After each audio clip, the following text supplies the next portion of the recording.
Hi, my name is Anna Villena. I'm an undergrad research assistant with the ELX lab, and this past semester I had the pleasure of working with the STEM-C team on their current project, where I was tasked with proposing a CT progression for a making curriculum. For some background, the work they're doing is contributing to what is called the maker movement.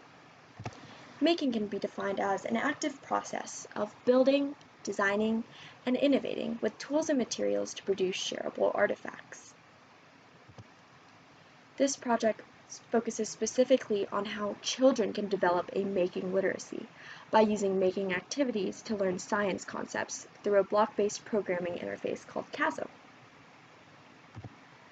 My goal was to develop a computational thinking progression that scaffolded how the children could learn CT and CS concepts and practices.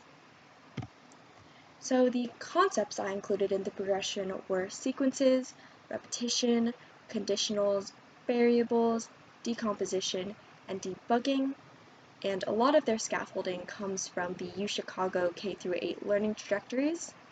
And as for the CT practices they are mapped to, that includes abstracting and modularizing, being incremental and iterative, interpreting and communicating the code, and testing and debugging, and these practices come from multiple CT frameworks.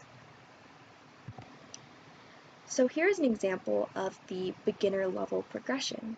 As you can see here, I have the CT concepts listed, the CT practices they map to, the learning goals that are encompassed in this level, and any examples of blocks in Chasm that exemplify the concept.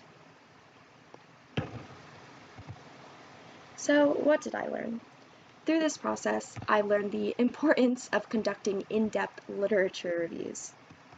And the most valuable thing I took away was being able to synthesize the ideas from the literature to form new research questions and new ideas, rather than just repeating the information straight from the papers. Thank you.